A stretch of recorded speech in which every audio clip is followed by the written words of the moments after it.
Se habla mucho del perdón en ciertos círculos vinculados con la espiritualidad y no es en vano. Sin duda, el perdón, saber perdonar y perdonarse, es algo que contribuye a nuestro bienestar de un modo definitivo. Ahora bien, el perdón también tiene su complejidad, su dificultad y sus sombras. En este episodio del Bosque de las Almas quiero explorar no solo el perdón, sino algo que acompaña o precede al perdón, que es el arrepentimiento. Mi reflexión es solo un punto de partida para que tú también reflexiones sobre el tema si así lo deseas. Cuando hablamos del arrepentimiento y del perdón, nos encontramos ante dos términos de los que la religión se ha apropiado. Quizás por esto causan cierta incomodidad en muchas personas. Cualquiera que haya estado expuesto al paradigma judeocristiano, es decir, todos nosotros, hemos escuchado aquello de arrepiéntete de tus pecados. Y es verdad que no siempre lo que la Iglesia considera pecado coincide con nuestra percepción de lo que está mal o de las conductas que deben ser evitadas. Pero si vamos a la esencia del arrepentimiento, quizás podamos ver que estamos ante un sentimiento natural, un sentimiento que surge cuando somos conscientes de haber dañado a otras personas. Sentirnos afligidos por haber causado un problema, una dificultad, un dolor, es algo sano. El caso contrario, no sentir jamás ningún tipo de remordimiento, implica ser totalmente insensibles al dolor ajeno. O quizás pensar que todo lo hacemos bien, o de alguna manera vivir cerrados a la posibilidad de conocer nuestros errores y el efecto que pueden causar. Algo que evidentemente es poco sano, poco responsable y poco humano. Nadie está libre de equivocarse, nadie está libre de hacer daño de manera consciente y sobre todo inconsciente. En cualquier relación, y por más cuidadoso y atento que uno quiera ser, siempre va a existir la posibilidad de herir al otro o de resultar dañados por la acción del otro. Es algo inevitable, puesto que todos tenemos heridas y puntos sensibles. No existe un vínculo humano, sobre todo si es profundo, donde no exista la posibilidad del daño. De hecho, aquellas personas que evitan las relaciones, en muchos casos lo hacen para evitar posibles daños. La soledad buscada, provocada por uno mismo, es una forma de poner la venda antes de la herida. Como digo, todos podemos herir a los demás. Lo que surge a partir de esta conciencia, y dado que no podemos evitar relacionarnos con el otro, es, por un lado, intentar dañar lo menos posible y, por otro lado, aprender a gestionar el daño que antes o después sufriremos o causaremos. Lo digo y lo repetiré, lo que sufre siempre en estos casos es nuestro ego y no nuestra alma. Pero dado que no podemos liberarnos completamente del ego, la posibilidad de sufrir siempre está presente. Reduciendo la importancia del ego, se reduce también el sufrimiento asociado al mismo. Pero, como dije anteriormente, el ego no puede desaparecer del todo.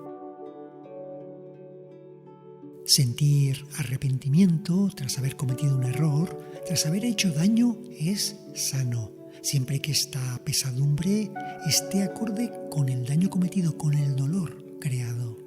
Ese pesar no debería ser ni tan grande que nos aplaste, ni tan pequeño que resulte superficial o falso. El arrepentimiento es un sentimiento que debería surgir de manera natural en quien comete el error. Pero el perdón es un acto voluntario, es un acto de conciencia. El perdón surge deliberadamente en quien ha sufrido ese daño. El perdón es un acto de liberación emocional que implica dejar atrás el resentimiento, la ira y la amargura que se siente hacia alguien después de haber sido lastimado. Es un proceso interno, un proceso que puede permitir a las personas superar los sentimientos negativos y avanzar en su vida. El perdón no significa olvidar lo que ha ocurrido ni justificar el comportamiento del otro. En cambio, se trata de reconocer que la otra persona ha causado daño y, a pesar de eso, elegir liberarse del dolor emocional, permitir que la curación interior comience. Una idea importante cuando enfrentamos la posibilidad de perdonar tiene que ver con el concepto de la compasión. En la filosofía budista, por ejemplo, la compasión es una cualidad humana trascendental. Sentir compasión implica comprender la naturaleza profunda del ser humano, nuestra imperfección. Del mismo modo que yo, como humano que soy, estoy expuesto al error, debo comprender que tú, otro ser humano como yo, estás expuesto o expuesta al error. Si cuando me equivoco y soy consciente de ello, deseo que la otra persona me comprenda y me pueda perdonar, es evidente que el otro, cuando esté en mi posición, deseará recibir esa comprensión y ese perdón. Lo que quieres para ti, lo debes desear también para los demás. La clave de la compasión es comprender que cuando emites un juicio sumario sin posibilidad de redención, de alguna manera estás creando las condiciones para que te traten con la misma dureza. En cambio, cuando puedes comprender que el otro es como tú en su esencia humana, entonces actúas con él con la misma compasión que desearías para ti. Por supuesto, no siempre vas a encontrar comprensión ante tus errores, pero si eres una persona comprensiva, sin duda lo tendrás un poco más fácil. Evidentemente, comprender y perdonar no implica atarse a la persona que ha causado el dolor. Hay cuestiones que no pueden formar parte de la vida, como la violencia o el menosprecio. Por eso, en ocasiones, la actitud más sana para poder comenzar a perdonar es apartarnos de esas personas que son dañinas o peligrosas para nosotros. De esta manera, aprendemos a cuidar de nosotros mismos. El perdón es un acto interior, un acto que no necesariamente se tiene que manifestar ante el otro. También es un acto que requiere su tiempo, no se puede forzar. Precisamente es la comprensión profunda de la naturaleza humana, es decir, la compasión, la que nos ayuda a perdonar. Pero sentir esa comprensión y esa compasión lleva su tiempo. No es solo un asunto mental, sino que también es una cuestión emocional. Lo que sí es cierto es que cuando interiormente perdonamos a alguien, nos liberamos. De hecho, esa es la clave que nos permite saber que el perdón es verdadero. El hecho de que nos sentimos ligeros y tranquilos. Podemos pensar en la persona que nos hizo daño de un modo relajado. Podemos incluso desearle que le vaya bien.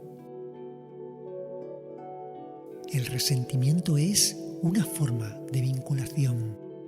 El odio te ata a una persona con la misma fuerza con la que te vincula el amor.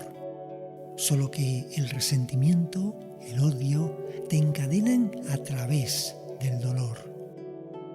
Mientras que el amor, si es verdadero, te une a través de la felicidad. ¿Cómo quieres vincularte a los otros? ¿A través del dolor o a través de la felicidad? ¿Y cómo se llega al perdón? ¿Con tiempo? con distancia, si es necesario, entendiendo a la otra persona que no justificándola, comprendiendo por qué los seres humanos hacemos daño, entendiendo también desde dónde actuó la otra persona, cuáles fueron sus motivaciones, cuáles fueron los conflictos que la llevaron a actuar de esa manera. El comienzo del camino del perdón consiste en formularse estas preguntas. Por ejemplo, hay personas que tienen la creencia de que ellos tienen derecho a poseer lo que tienen los demás, incluso que tienen derecho a arrebatárselo si les apetece. Es una creencia que antes o después les va a crear muchos problemas, como es lógico, pero por el camino van a crear problemas a aquellos que son víctimas de su codicia. Por supuesto, uno deseará estar lejos de estas personas, pero eso no evita que sea positivo entender de dónde vienen y hacia dónde se dirigen. El sufrimiento de aquellos que viven corroídos por los celos, por la envidia o por el deseo de venganza, la inmensa soledad a la que están abocados todos estos seres. Trabajar sobre la compasión implica liberar emocionalmente el resentimiento, centrarnos en la comprensión interna de la fragilidad de la condición humana. Y como digo, el perdón no se puede forzar.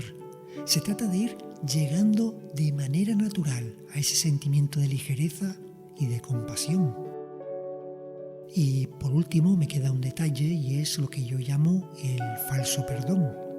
Algo que se observa con demasiada frecuencia en aquellas personas que intentan forzar este sentimiento. También en aquellos que intentan ejercer un perdón ideológico, un perdón basado en preceptos religiosos o pseudoespirituales. El falso perdón se ejerce siempre desde una posición de superioridad. Se resumiría en una frase como esta, por ejemplo: pobre de ti, que no sabes hacer las cosas mejor, y yo que soy tan bueno, tan maduro, tan despierto espiritualmente, te perdono. Como vemos, este falso perdón no está unido al concepto de compasión. No ve al otro como un ser igual a uno mismo, sino como alguien menos desarrollado, como alguien inferior.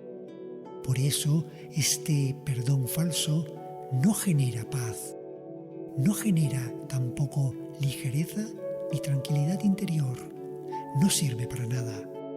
Cuando trabajes sobre el perdón, observa estos detalles. ¿Te sientes mejor ser humano que quien te hizo daño? Si lo sientes, vas por el camino equivocado. El otro se equivoca como tú y yo nos equivocamos. El otro es ignorante como lo somos tú y yo. Le mueven miedos, necesidades, errores, carencias que no son muy diferentes de las que podemos tener tú y yo. Todos podemos ser el malo en la película de otro. El perdón no es fácil, a menudo requiere tiempo y esfuerzo. Para algunas personas, el perdón puede ser un proceso que lleva años, mientras que para otras puede ser más rápido. Lo importante es estar dispuesto a trabajar en el proceso y a permitir que suceda a su propio ritmo. Por último, no olvides que el acto de perdón más poderoso que puedes llevar a cabo es perdonarte a ti, perdonar tus errores, aprender de ellos, mejorar. Es un acto de liberación que todos merecemos. Soy Octavio Déniz y te doy las gracias por tu atención.